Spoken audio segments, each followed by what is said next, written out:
século atrás.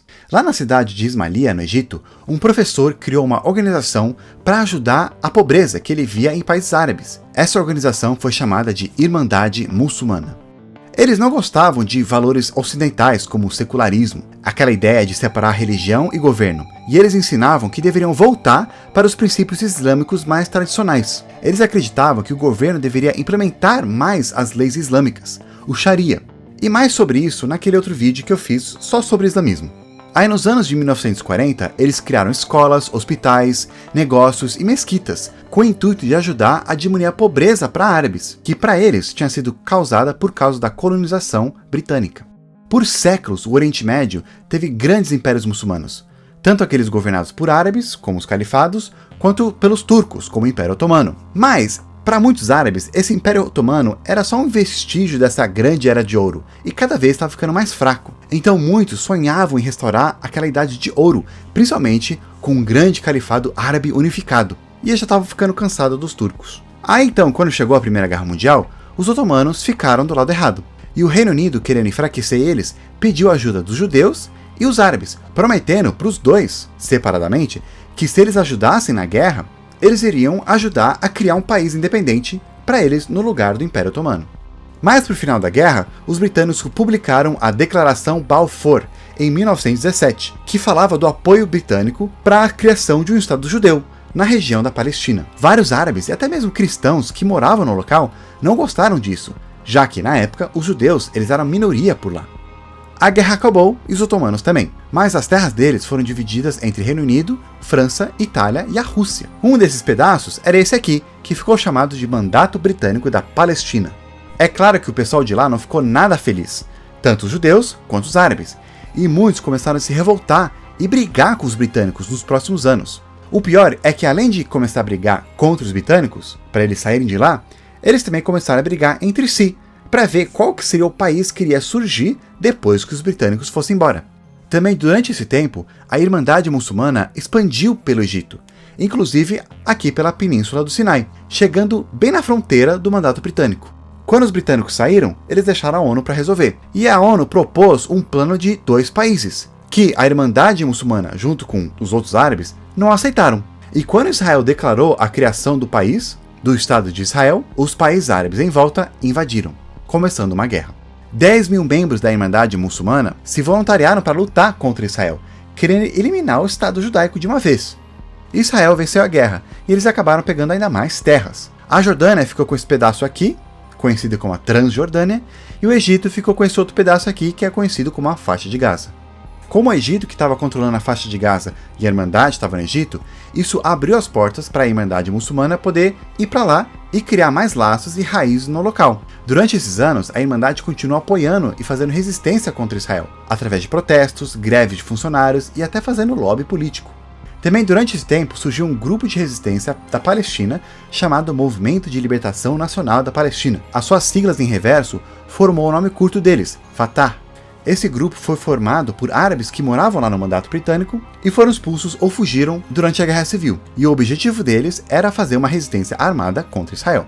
Também, em 1964, eles criaram no Egito a Organização para a Libertação da Palestina, ou OLP, que tinha como propósito representar a população palestina pelo mundo, já que eles não tinham um país deles, e também estabelecer, mesmo através de força, um país para os palestinos, no território que um dia tinha sido o mandato britânico da Palestina, tirando aquela parte da Jordânia. E eles também queriam a eliminação do Estado de Israel.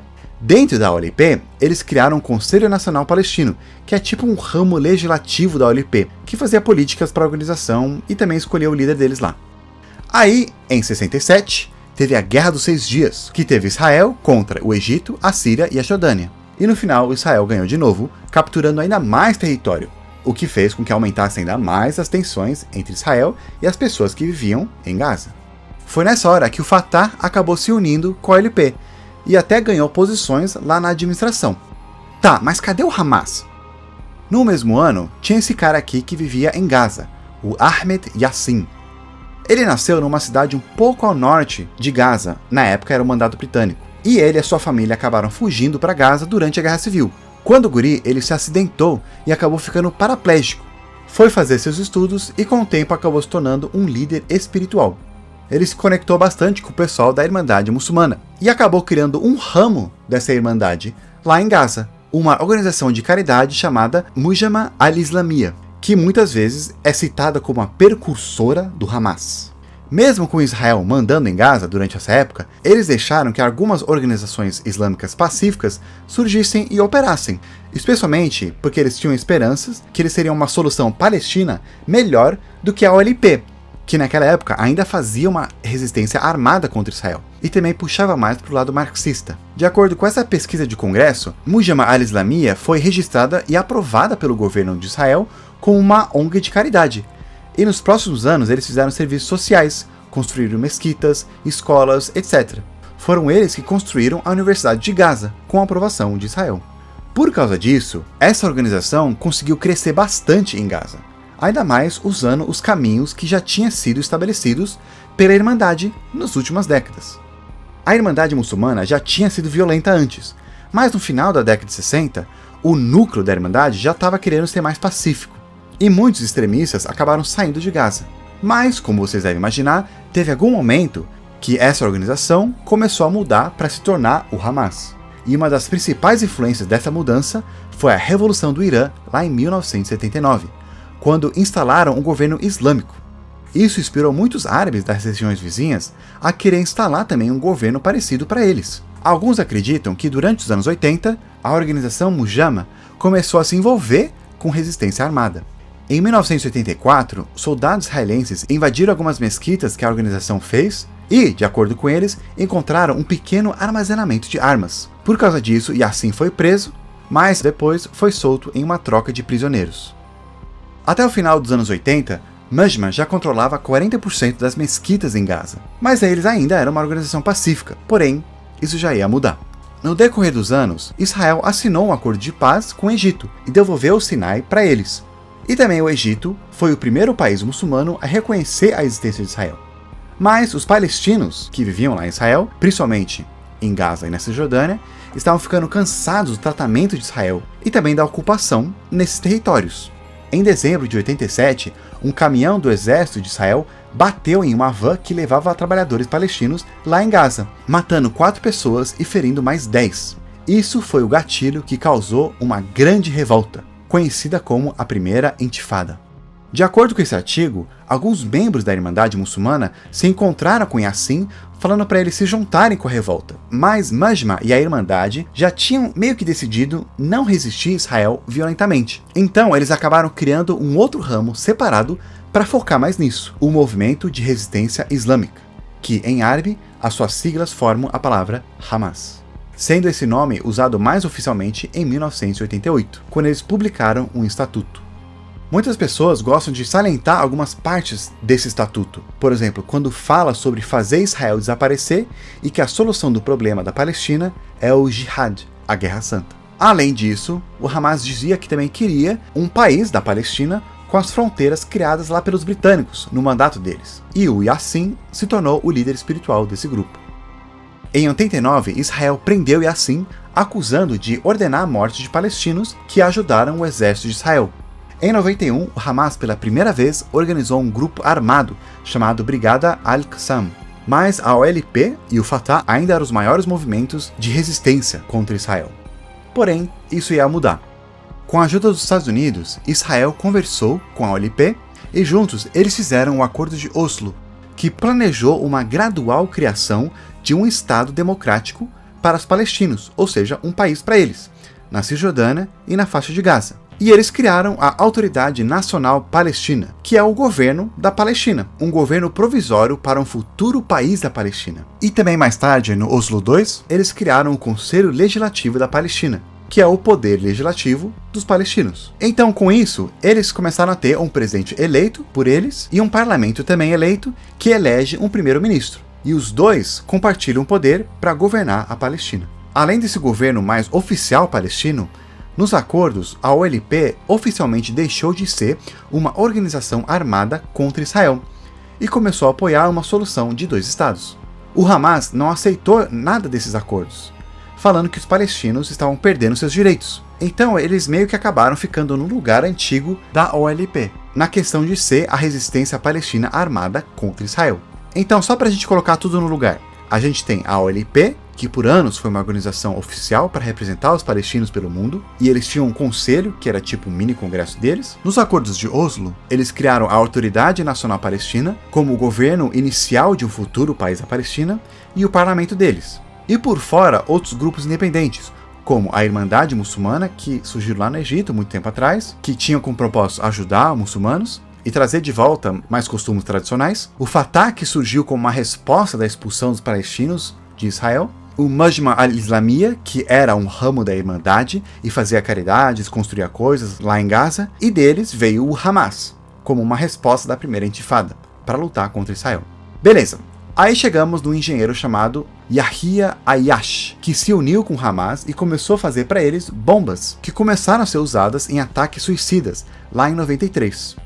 Indo para 97, os Estados Unidos classificam o Hamas como uma organização terrorista, e no mesmo ano, Yassin foi solto em uma troca de prisioneiros. Ele estava ficando cada vez mais popular, tanto quanto Yasser Arafat, o famoso líder palestino que liderou por muitos anos lá a OLP, só que ele era baseado mais na Cisjordânia. Para alguns, Yassin era visto como símbolo de terrorismo, e para outros, um símbolo de resistência. Foi aí que o Hamas começou a chamar a atenção do Irã, que começou a mandar armamentos e dinheiro para eles. E até sediaram várias reuniões do Hamas lá no Irã, prometendo mais apoio. O Hamas até usou bases militares e escritórios lá no Irã e no Líbano.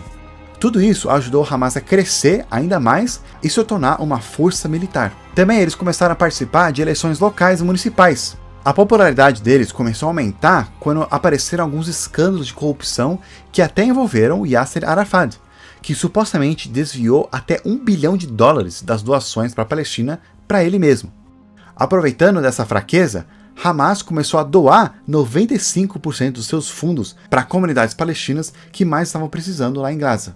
Em 2000, teve a segunda intifada, que foi ainda maior e mais violenta do que a primeira, quando muitas pessoas se revoltaram acusando Israel de não estar cumprindo a sua parte nos acordos de Oslo. Israel também foi acusado de praticar limpeza étnica, que seria se livrar de palestinos aos poucos para cada vez dar mais espaço para israelenses judeus. Nessa revolta, o Hamas se uniu ao Fatah para lutar contra Israel. Porém, o Hamas estava mais preparado em Gaza para esse conflito do que o Fatah, porque por muitos anos eles vieram construindo túneis, que esses túneis merecem seus próprios vídeos. Tem túneis para todos os lados, é tipo uma cidade. E isso tudo ajudou eles a se esconderem e se proteger durante esse conflito. Já o Fatah perderam muitos membros lá em Gaza, abrindo ainda mais espaço para o Hamas. Em 2002, Israel matou um dos líderes militares do Hamas, e em 2004, mataram o Yassin. E vocês imaginam que isso deve ter revoltado muito o pessoal do Hamas, que atacou ainda mais. Uma hora, Israel acabou decidindo sair totalmente de Gaza. Tiraram todos os judeus que moraram lá e até os militares, dando basicamente controle para o pessoal de lá, que foi um dos principais fatores que acabaram com a segunda intifada. É aí que então o Hamas já estava pronto para se tornar não só uma organização paramilitar, como também entrar na política. Para piorar as coisas para o Fatah, o seu famoso líder e símbolo para os palestinos, o Yasser Arafat, morreu. E também, como comentei, perderam muitos membros lá em Gaza no conflito. Ou seja, juntando a morte do líder, a perca de vários membros lá em Gaza e os escândalos de corrupção, fez com que o Hamas basicamente tivesse muito mais influência lá em Gaza. Em 2006, eles foram fazer as eleições entre os palestinos, e todo mundo confiava mais na vitória do Fatah. Mas o Hamas ganhou mais vagas no Conselho Legislativo da Palestina, e isso fez com que o líder do Hamas virasse o primeiro-ministro dos palestinos. Essa eleição foi o começo da briga e a ruptura entre os palestinos da Cisjordânia, que apoiavam mais o Fatah, e os palestinos de Gaza, que apoiavam mais o Hamas.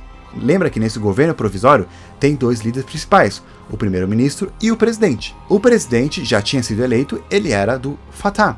E agora entra o primeiro-ministro, que é do Hamas. Só que ainda tinha mais um problema. O Hamas ainda não queria reconhecer Israel como um país, e nem deixar de ser uma força armada, como a PLO e o Fatah fizeram nas negociações para a solução de dois estados. Por causa disso, agora o primeiro-ministro da Palestina era o líder de um grupo que era armado e queria a destruição de Israel. Israel e outros países, como os Estados Unidos, não reconheceram esse primeiro-ministro. E Israel impôs um bloqueio no lado deles, lá em Gaza, e o Egito também fez. E o presidente lá da autoridade palestina, o presidente dos palestinos, basicamente, ele removeu o líder do Hamas, como primeiro-ministro. Em governos parlamentaristas ou semipresidencialistas, um presidente ou chefe de Estado pode fazer isso, mas depende muito. Dá uma olhada nos meus outros vídeos mais sobre esse assunto, se você quiser saber um pouquinho mais. É claro que o primeiro-ministro, lá do Hamas, não reconheceu essa demissão que o presidente da Palestina fez. E ele continuou a governar, só que lá em Gaza, independentemente. Enquanto isso, o presidente da Palestina estava governando lá na Cisjordânia. Foi aí que o governo da Palestina se dividiu, em Gaza, liderada pelo Hamas, e na Cisjordânia, pelo Fatah, que também, aliás, é o líder da PLO. Então, trancados lá e com a economia caindo, o Irã prometeu doar 250 milhões de dólares para o Hamas e dar ainda mais treinamento militar. Esse bloqueio de Israel também afetou muito o Fatah na Cisjordânia, que enfraqueceu ainda mais. Aí em 2006 teve uma pequena guerra civil entre o Fatah e o Hamas, lá em Gaza. Chegando em 2007, o Hamas ele ganhou essa guerra civil e conseguiu controlar todo o território, expulsando ou até matando todos os palestinos que eram apoiadores do Fatah. Com isso, o bloqueio de Israel em Gaza aumentou e de vez em quando o Hamas atirava mísseis contra Israel. E aí ficou por muito tempo assim. Em 2017, o Hamas alterou seu estatuto para ficar um pouquinho mais moderado, mudando a parte de destruição total de Israel, e até estando mais disposto de talvez concordar com uma solução de 2 estados, de acordo com as fronteiras desenhadas lá em 1967. Com o desemprego lá na casa dos 50% em Gaza, Israel começou a dar mais visto de trabalho para palestinos poderem vir trabalhar em Israel, e deixaram dinheiro de outros países entrar lá em Gaza, com o intuito de fazer a economia circular, e alguns dos países que doavam para eles eram o Catar e o Irã. Também o próprio Israel, através do Egito, mandaram dinheiro para tentar fazer mais acordos de paz com o Hamas. Porém, é reportado que o Hamas usou esse dinheiro para melhorar eles mesmos militarmente, fazendo parecer com que Israel tivesse financiado o Hamas.